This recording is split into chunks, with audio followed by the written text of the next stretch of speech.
100 গ্রাম একটা ডিমে 14 gram protein থাকে।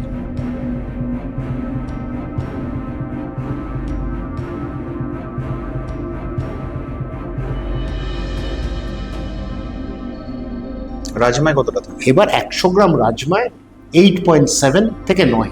আচ্ছা,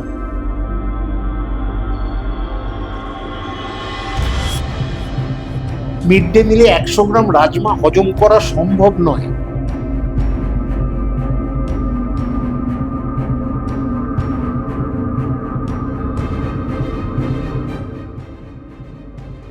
বাংলায় এখন সবচেয়ে চর্চিত একটা বিষয় কি জানেন?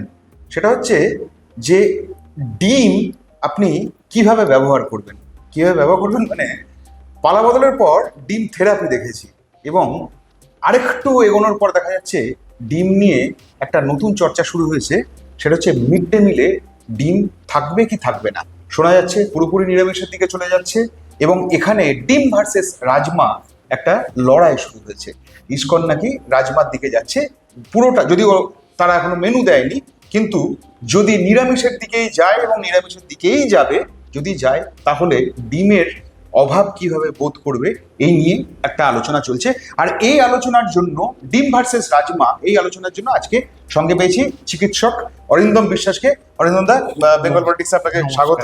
কিছু মানুষ এই বিষয়টা নিয়ে চর্চা করতে শুরু করেছেন, তার কারণ হচ্ছে যে বেশ কিছু শিশু যাদের মিড ডে মিলটা দেওয়া হয়, তারা যদি ডিম না পায় তাহলে তাদের কি পুষ্টিগত কোনো সমস্যা হতে পারে?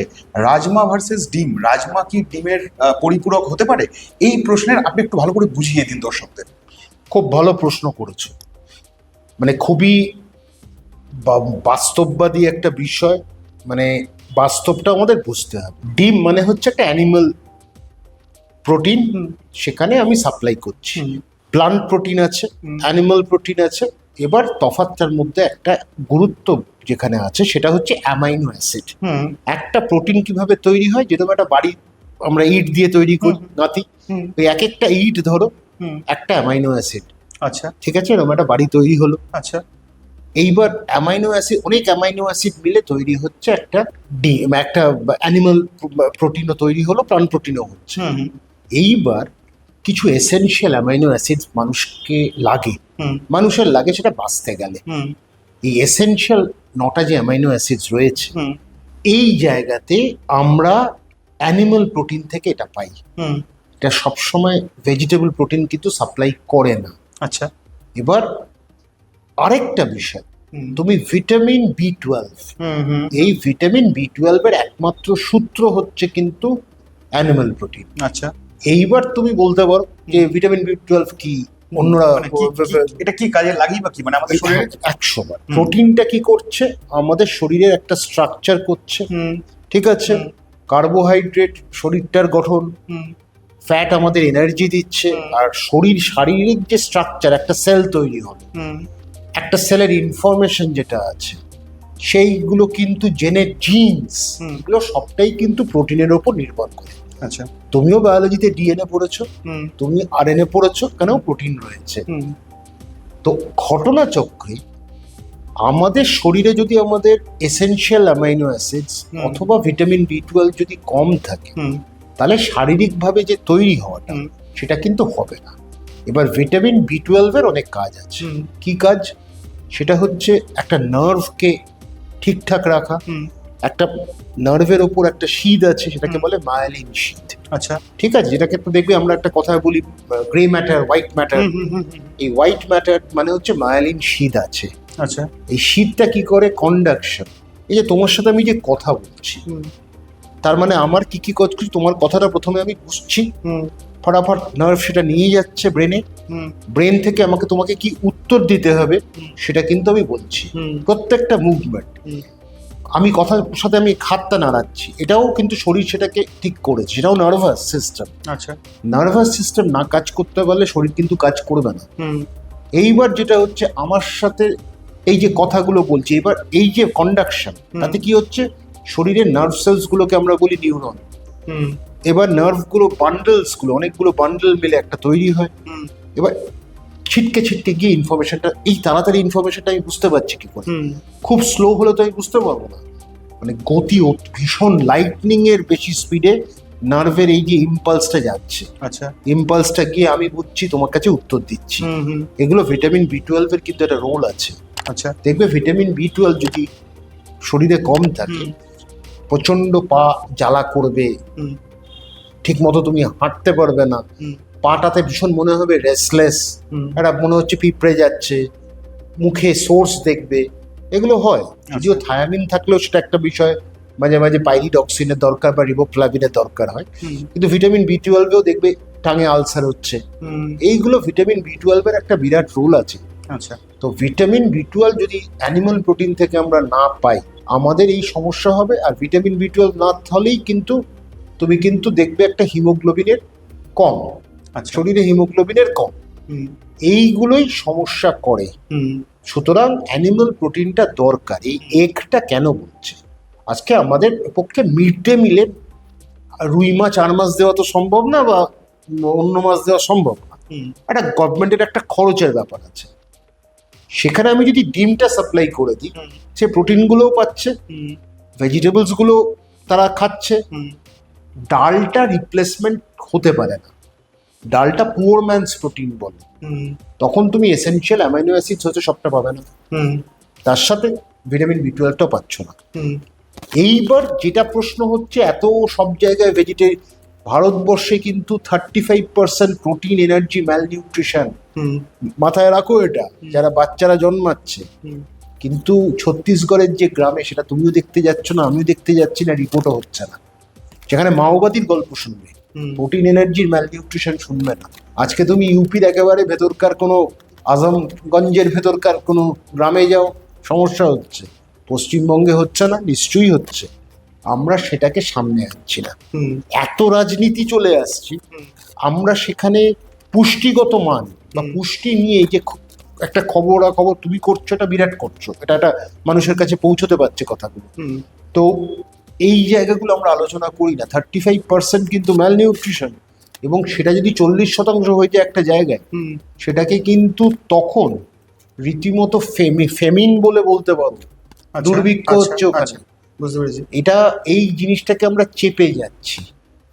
আজ যদি এতটা হয়, মজার ইন্টারেস্টিং ঘটনাটা, 78 to 79% ভারতবর্ষের মানুষ কিন্তু আমিষ খায়।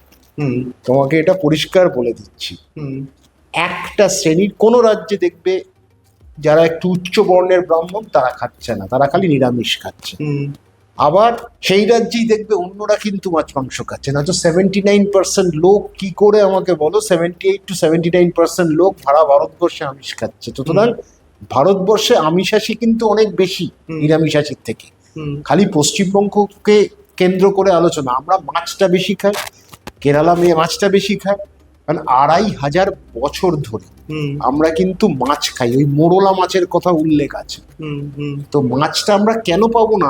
আমাদের তো পুকুরে ভর্তি ছিল, নদীতে ভর্তি ছিল, সেখানে যেখানে জলটা বেশি সেখানে মাছ ছিল। কেরালার লোকেরা দেখো ওরা মাছ খাচ্ছে, গোয়ার লোকেরা দেখো মাছ খাচ্ছে। গোয়ার লোকেরা একটা মজার কথা বলে, একটা মানে যখন খেলাতে দেখবে ফিশ ফ্যানি ফুটবল, ফিশ তার মানে রয়েছে কারণ সমুদ্রে ভরা, সি ফিশে ওরা পাচ্ছে, ফেনি ওদের ড্রিঙ্ক, আর ফুটবলটা আর ফুটবল তো ওদের পার্ট। গোয়াতে আমি প্রচুর ম্যাচ কভার করতে গেছি। হ্যাঁ, তো সেই ম্যাচ যখন তুই তো জানো, সেটা এই যদি কথাটা বলছি, কেরালাতেও ম্যাচ কভার করতে গেছে, কেরালাতেও মাছের ব্যাপারটা আছে। যেখানে পুকুর বেশি ছিল সেখানে মাছ খেয়েছে লোকে।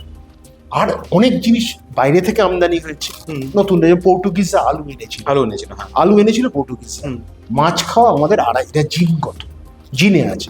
সুতরাং বাঙালিদের ক্ষেত্রে এই অ্যানিমাল প্রোটিন তারা বরাবরই পাচ্ছে, কিন্তু প্লান্ট প্রোটিন আমরা খাচ্ছি আজকাল, অস্বীকার করার নেই, কারণ হার্টের রোগ বাড়ছে, এই ব্যাপারে আমরা অনেক হেলথ কনসিয়াস হয়েছি, আমরা অ্যানিমাল প্রোটিনটা কমিয়ে দিচ্ছি।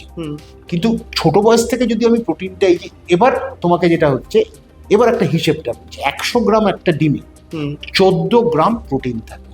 আচ্ছা, কতটা বুঝলে? 14 গ্রাম। রাজমায় কতটা থাকে? এবার 100 গ্রাম রাজমায় 8.7 থেকে 9।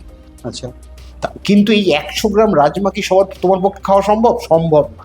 তার মানে তুমি এক একটা মিড ডে মিলে 100 গ্রাম রাজমা হজম করা সম্ভব নয়। আর তুমি এমন খাবার যদি খাইয়ে দাও, তার হজম শক্তিটার ব্যাপার আছে। তো তুমি জোর করে তাকে সয়াবিন খাইয়ে দিচ্ছ, জোর করে খাইয়ে দিচ্ছ। আমি দেখলাম একজন সিনেমা আর্টিস্ট যিনি জিতেছেন ইলেকশন এবার, তিনি খুব লাফিয়ে লাফিয়ে বলছেন ভালো হয়েছে, রাজমা থাকবে, সোয়াবিন থাকবে, উনি বাড়িতে খান তো, উনি বাড়িতে খাবেন তো, বা উনি বিধানসভায় গেলে সেই খাবারটা দিলে উনি খেতে পারবেন তো, না লুকিয়ে গিয়ে অন্য সিরাজের বিরিয়ানি খেয়ে তারপর বেরোবেন?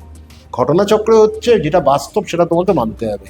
Animal protein is necessary for us, for every child, কিন্তু সেটা যদি আমরা সাপ্লাই না করতে পারি আমরা কিন্তু ওদেরকে একটু রিস্কি জায়গায় আমরা ফেলে দিচ্ছি। আচ্ছা, তো এই যে মিড ডে মিল প্রোগ্রাম নিয়ে তোমার যে আলোচনা সবকিছু, এখানে তাদের 3 দিন ডিম দাও না, অসুবিধা নেই, 3 দিন তুমি পুরোপুরি নিরামিষ দাও। এই জায়গাতে ইসকনকে দিয়েছে, এবার ইসকনকে দিতে গিয়ে উড়িষ্যা গভর্নমেন্টও কিন্তু এই ডিমের কথাটা বলেছে, সেখানে বিজেপি গভর্নমেন্ট, সেখানে করতে গিয়ে কিন্তু ইসকন তারপর হাত তুলে দিয়েছেন, আমরা পারবো না, উই কান্ট সার্ভ এগস, সেটা ওরা বলে দিয়েছে, উই কান্ট ডু দ্যাট। তো এই জায়গা থেকে আমার পরিষ্কার বক্তব্য যে চিন্তা ভাবনা যদি আমি করি, আমি ফিউচারকে চিন্তা করব, ভবিষ্যৎটা আমাদের কি, আমাদের যারা ছোট ছোট ছেলেরা তারা তো ভবিষ্যৎ ভারতবর্ষে, তাদের ভবিষ্যৎটাকে গড়তে গেলে শারীরিক গঠন, মানসিক গঠন এবং রোগ মুক্ত যাতে থাকতে পারে সেইটা তো আমাদের দেখা দরকার। তার জন্য ফিউচারিস্টিক হতে হবে, তার জন্য ফোরসাইট লাগে। এই ফারসাইটেডনেসটার অভাবটা দেখতে পাচ্ছি, তোমাকে এই জন্য বুঝিয়ে দিলাম কোনটা কোনটা লাগে ডিমের ব্যাপারটা। মানে তার মানে আপনি বলতে চাইছেন অরিন্দম দা, কোনো অবস্থাতেই ডিমের সাবস্টিটিউট রাজমা হতে পারে না? কখনোই না, কখনোই। সাথে থাকুক, পরের দিন থাকুক, একটা ডিম থাকলে পরের দিন রাজমা থাকুক না, রাজমা ডাল। ডিম তোলার পক্ষে আপনি কোনো অবস্থাতেই নয়, মানে দেখুন এখন যে সিস্টেমে মিড ডে মিল দেওয়া হয় তাতে সপ্তাহে একদিনই ডিম দেওয়া হয়, এবং সেই দিন দেখা যায় যে বিপুল ছাত্রছাত্রী স্কুলে সেদিনকে এলো। তো যদি কোনো অবস্থায় ডিমটা বন্ধ হয়ে যায়, এক তো স্কুল ছুটের সংখ্যা বেড়ে যাবে, আর 2 নম্বর হচ্ছে যে আপনি যেটা বলছেন যে আমাদের খাদ্যাভ্যাসের সঙ্গে এই রাজমা টাজমা যায় না, সেই অর্থে হয়তো সেটাও একটা ফ্যাক্টর হয়ে যায়। এইটা দেখো, আজকে মিড ডে মিল প্রোগ্রামটা কিন্তু 1920 থেকে, এটা আজ নয়, মানে 1920-তে নামটা আসেন।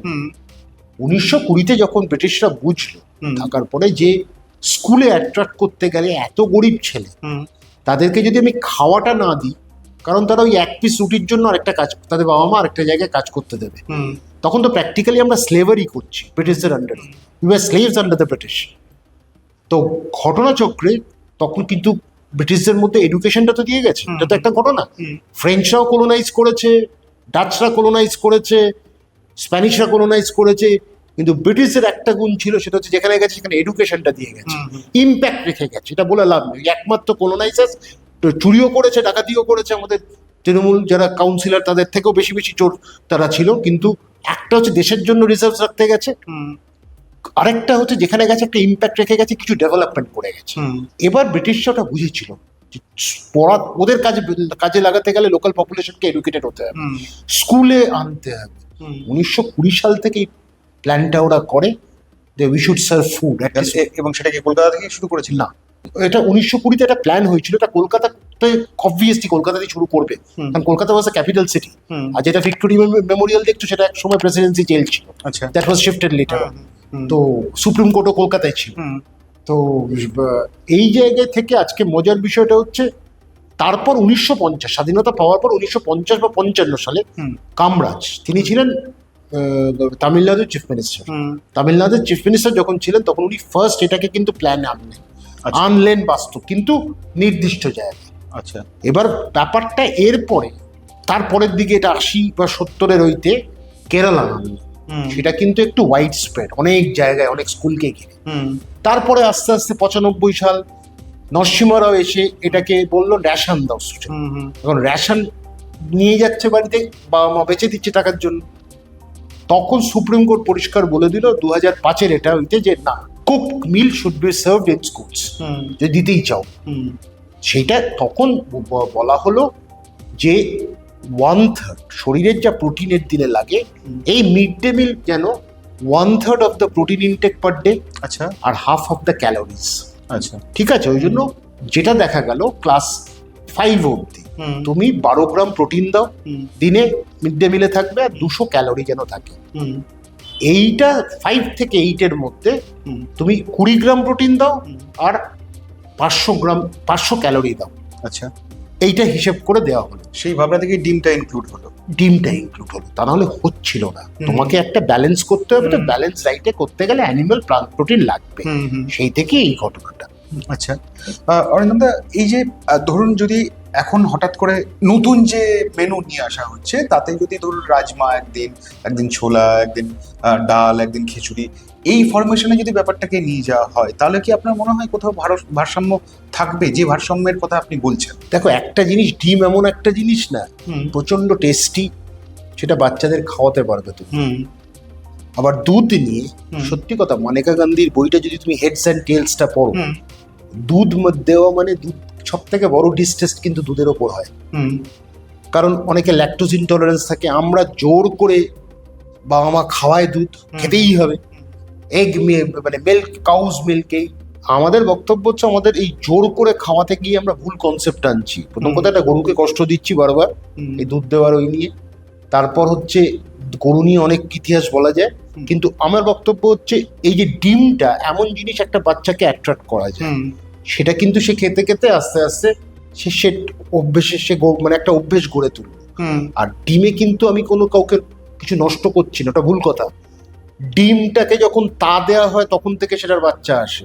আচ্ছা, ঠিক আছে, আদারওয়াইজ তুমি যে ডিমটা খাচ্ছি, তার মধ্যে কিন্তু আমি লিভিং কোনো প্রাণীকে শেষ করছি না। আচ্ছা, কোনো লিভিং মানে আচ্ছা, এটাই কিন্তু আসল জায়গাটা, ট্রিকটা। আচ্ছা, ডিমটা যখন নিয়ে ওটাকে যখন তা দিচ্ছে, সেটার বাচ্চা আসছে, সেটাকে লাইফ দিচ্ছে যখন, মানে তার মা ওটাকে ওই দিচ্ছে। কিন্তু এমনি যে ডিমটা, তার মধ্যে তার ভেতরে কিন্তু কোনো ওটা নেই, ইনঅ্যানিমেট বিষয়টা, সুতরাং সেখানে প্রাণী হত্যা হচ্ছে না। আমরা এটাকে দিতে পারলে আমার মনে হয় ব্যালেন্স ডায়েটটা হলে ভালো। অরিন্দমদা, এক্ষেত্রে একটা যুক্তি উঠে আসছে অন্য শিবির থেকে, যারা এটাকে এস্টাবলিশ করার চেষ্টা করছে। অবভিয়াসলি আপনি বুঝতেই পারছেন যে যারা এই মেনু টেনু হ্যান ত্যান এই সমস্ত নতুন সরকারের তরফ থেকে, সেটা হচ্ছে কেউ কেউ বলছেন যে বিরাট কোহলিও তো ভেগান হয়ে গেছেন এখন, তিনিও তো পুরোপুরি নিরামিষ খান, তাহলে তাঁর পুষ্টি আসে কি করে? সারাদিন ম্যাচ খেলেন, আইপিএল খেলছেন, দেশের হয়ে খেলছেন, সর্বত্র খেলে বেড়াচ্ছেন যিনি, যার বেসিক্যালি এভরিডে ম্যাচ থাকে, সেই প্রোটিনটা তাহলে ভেগান হয়ে পায় কি করে? ভালো প্রশ্ন করেছো। যারা বলছে তারা বিরাট কোহলির প্রথম 10 বছর তো দেখেনি। প্রথম 10 বছর তো 10 বছর বয়সেই বিরাট কোহলি হয়ে যায়। কারণ আমার মনে আছে একটা ছবি আছে, আশিস নেহরার কাছ থেকে সে অ্যাওয়ার্ড নিচ্ছে। বিরাট খুব বিখ্যাত ছবি, সেটা বারবার ঘুরে ঘুরে আসে। তো আর তুমি তো আরো ভালো জানো, কত স্পোর্টসটা কভার করেছো বহু বছর। তো বিরাট কোহলি প্রথম 10 বছরে কি খেয়েছে সেটা তো আমি জানি না। এখন বিরাট কোহলি একটা বয়সের পর গিয়ে ভেগান হয়েছে, তো বছর 4 হলো ভেগান হয়েছে, তাহলে সেটা এখন হয়েছে। কিন্তু বিরাট কোহলি তারপর পরের প্রজন্মকে নিশ্চয়ই ভেগান করবে না, নিশ্চয়ই সেটা অন্য করবে। আর এইবার ক্লিকটা এই জায়গায়, প্রশ্নটা খুব ভালো জায়গায় এনেছো। বিরাট কোহলির কিন্তু চিয়া সিডস খাওয়ার ক্ষমতা আছে, বিভিন্ন এক্সট্রা বাইরে থেকে এক্সটার্নাল নিউট্রিশন নেওয়ার যে সোর্স গুলো আছে, এই প্রোটিন, এই ভিটামিন ওখানে আছে, সেগুলো নেওয়ার ক্ষমতা কিন্তু বিরাট কোহলির আছে, এবং সেগুলো এক্সপেন্সিভ। হ্যাঁ, সেটা এক্সপেন্সিভ, এই কথাটা তোমার জায়গায় বলতে যাচ্ছিলাম, প্রচন্ড খরচ সাপেক্ষ। এটা কিন্তু সুন্দরবনের পাথর প্রতিমার যে ছেলেটা পড়ছে, তার বাবা মার পক্ষে ওইটা কিনে দেওয়া, চিয়া সিডস কিনে দেওয়া বা বিভিন্ন প্রোটিন কিনে দেওয়া সম্ভব না।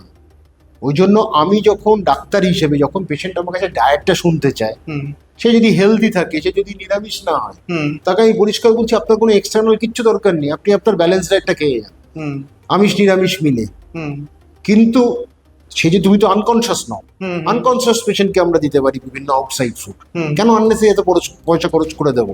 কিন্তু বিরাট কোহলি অন্যভাবে, যে বিরাট কোহলির একজন ডায়েটিশিয়ান থাকছে, সে আবার বলছি, পাথর প্রতিমায় যে আছে, বা আজকে সাগরের ওখানে যে আছে, সাগর আইল্যান্ডের কাছে যে গরিব ছেলেটা আছে, যে উঠতে অবস্থায়, তার বাবা মার এই ক্ষমতা নেই। এই যে তোমার প্রশ্নগুলোর উত্তর কিন্তু একটার পর একটা, it is connecting the dots. বুঝতে পেরেছি। That's why I am explaining in a very clear manner, this is the issue that we keep on forgetting. যে নিরামিষ হচ্ছে কি আছে, আরে এরা অন্য এক্সটার্নাল সোর্স নিয়ে নিচ্ছে, তারা নিয়ে পেয়ে যাচ্ছে, সেখানে তাদেরকে দেখতে হচ্ছে না, কারণ এত প্রোটিন আছে সেখানে, ভিটামিন B12 ঢুকিয়ে দেওয়া যায় করে, সেটা হচ্ছে। তো এইবার সে ভেগান হোক, সে নন ভেগান হোক, বা সে ভেজ হোক বা নন ভেজ হোক হোয়াট এভার, তারা কিন্তু তাদের নিউট্রিশনাল সাপ্লিমেন্টসগুলো সব পেয়ে যাচ্ছে। That's why Virat Kohli can perform daily and can keep himself fit from all types of illness, and he has a dietician behind him যে হেল্প করে যাচ্ছে what type of nutritional supplements you require to maintain the strength and power to play a match on the field. এটা তো ঘটনা, এটা তো বিরাট। কিন্তু এইটাই আমরা কাদের সাথে তুলনা করে ফেলছি? যাদের প্রচুর পয়সা আছে পকেটে, বাজে পয়সা খরচ করার জন্য আছে। এইবার আমি কি করছি, সেইটাকে খরচ করার জন্য আমরা তাদের সাথে তুলনা করছি যে মানুষটার একটা প্যান্ট জামা হয় না ঠিক মতো, একটা ঠিক মতো খাবার খেতে পারে না, তাকে কত কষ্ট করে স্কুলে আসতে হচ্ছে খাবারটা পাওয়ার জন্য, পড়াশোনাটা করার জন্য, তাকে আমি তৈরি করবো। এইভাবে যে ইয়নিং ডিফারেন্সটা আছে সে বিষয়ে কিন্তু কোনো উল্লেখ কোথাও নেই। তুমি যেটা বলছো রাজনীতিক কথা, যারা বলছে তারা এসি ঘর ছাড়া যেতে পারে না, তাদের প্রচুর গার্লফ্রেন্ডসও রয়েছে, they are enjoying a nice lifestyle, ঠিক আছে, they are freaking out without thinking about the people who can't eat properly. they cannot manage a meal, a square meal a day. তো তাদেরকে নিয়ে আমরা তুলনা করছি, তাদেরকে তো ডিম দেওয়া দরকার, তাদের ফিউচারটা বাড়ানোর জন্যই তো আমাদের করা। That's why we are thinking about them. এই জিনিসটা আমরা ভাবছি না। বুঝতে পেরেছি। মানে আপনি বলতে চাইছেন যে 6 থেকে 16 যে স্প্যানটাতে স্কুলে পড়ে, বা 6 থেকে 14 ক্লাস 8 পর্যন্ত তো মিড ডে মিলটা দেওয়া হয়, এই 6 থেকে 14 জন্য ডিম একটা এসেনশিয়াল একটা কম্পোনেন্ট, অবভিয়াসলি এসেনশিয়াল কম্পোনেন্ট। বুঝতে পেরেছি, বুঝতে পেরেছি, থ্যাংক ইউ। বোঝা গেল যে রাজমা বনাম ডিমের যে লড়াই চলছে, তাতে ডিম ক গোলে জিততে পারে? অনেক গোলে জিততে পারে, অনেক গোলে জিততে পারে। আর্জেন্টিনার মতো পারফর্ম করবে ডিম? করতে পারবে না, আমরা সেটা করছি না। যারা খেলবে, যারা খেলতে চায়, একসময় এখন বাংলায় কোনো প্লেয়ার নেই, এটা তো খারাপ লাগে। দেখো তোমারও খারাপ লাগছে, আমারও লাগে। একসময় আমি ইস্টবেঙ্গলের সাপোর্টার ভীষণভাবে, এটা একটা ঘটনা। কিন্তু ইস্টবেঙ্গল হারলে না, জিতলেও খুশি হই না, হারলেও খুশি হই না, কোনো ফিলিংসই হয় না। কিন্তু একসময় আমি একবার প্রশান্ত ব্যানার্জি, প্রশান্ত তো আমার খুব কাছে, তাকে বলেছিলাম আপনার উপর ভীষণ রাগ ছিল আমার, জানেন তো। যেবার আপনি ইস্টবেঙ্গল থেকে মোহনবাগান চলে গেলেন, সল্টলেক স্টেডিয়ামে মোহনবাগান প্রথম জিতলো ইস্টবেঙ্গলের, স্যার আপনার একটা ফ্রি কিক থেকে শিশির ঘোষ গোল করেছিল, সাংঘাতিক রাগ ছিল যে আপনি কেন দল বদল করেছিলেন। কিন্তু হ্যাঁ, অ্যাজ আ প্লেয়ার এটা তো দেখার মতো। সুধীর কর্মকারকে আমি বেশি বয়সে দেখেছি, তখন আমি খুব ছোট। কিন্তু আজ যতটুকু আমার মনে আছে, সুজিত সেনগুপ্ত, যতটুকু মনে আছে ভাস্কর গাঙ্গুলি, মিহির বোস, সত্যজিৎ মিত্র, এরা তো প্রশান্ত ব্যানার্জি, প্রসূন ব্যানার্জি, যাই হোক যেই করে থাকুক, কিন্তু এরা খেলাটা তো রিয়েল খেলাটা আমরা দেখে গেছি। শিশির ঘোষ বলো, তারপর আরো প্রচুর, এখন নামগুলো তো আর ওই করতে পারি না, বিকাশ পাজি, কিষান উদে, এগুলো তো দেখা। তো ঘটনা হচ্ছে আমরা এখন সেই ইন্টারেস্টটা হারিয়ে ফেলছে। একটা হচ্ছে পড়াশোনার চাপে, দ্বিতীয়ত হচ্ছে মানুষের চাকরি হারাচ্ছে, তখন আর খেলার মাঠ তো নেই, কিন্তু নিউট্রিশনটাও নেই। যে নিউট্রিশন না দিলে তুমি এই প্লেয়ারদের সাথে কি করবে? লিওনেল মেসি তার হাইটটা বাড়ানোর জন্য কিন্তু তার ওষুধ পড়েছে, কিন্তু বাকি তো সবাই ম্যারাডোনা হতে পারে না। এই হাইট নিয়ে আজকে এইল, সবাই লেটও হতে পারে না, ওইরকম স্টপার পোল্যান্ডের। তো ঘটনাটা হচ্ছে ওদের দেশে নিউট্রিশন নিয়ে তো প্রবলেম হয় না। প্রবলেম প্রোটিন, এনার্জি, ম্যাল নিউট্রিশন ওদের দেশে কিছু নেই, পোল্যান্ডে নেই। আর্জেন্টিনায় গরিব লোক আছে, খেতে পায় না লোক আছে, কিন্তু তবুও যারা খেলতে যাচ্ছে তখন সেই জায়গাটা তারা তো পিক আপ করে নিচ্ছে। তারা তো সব বড় বড় একাডেমি থেকে উঠে আসছে, সেই একাডেমি দায়িত্ব নিয়ে নিচ্ছে। সেই একাডেমি তো আমাদের নেই। একটা এমআরএফ একাডেমি ছাড়া আর একটা সাই ছাড়া আর কি আছে বলো? তো আমরাও তো এটা যখন ওয়ার্ল্ড কাপ দেখতে যাচ্ছি, এটা কেপে ভার্দের মতো একটা দেশ খেলে দিচ্ছে, ভারতবর্ষ খেলতে পারছে না, এখন ইন্ডিয়া ঢুকতে পারলো না। সেই ভাল লাগে সেটা। সেই এনিওয়ে, তাহলে এখানে ব্যাপারটা আপনাদের মোটামুটি অরিন্দম দা বা ডক্টর অরিন্দম বিশ্বাস ডিম আসলে কি এবং কেন ক্লাসিক প্রোটিন পুরোটাই বুঝিয়ে দিলেন। আশা করি বুঝতে কোনো অসুবিধা হলো না। আমাদের জানান এই এপিসোডটা আপনাদের কেমন লাগলো, আমাদের কমেন্ট করে জানাবেন। ভালো থাকবেন, আসছি পরের ভিডিওতে।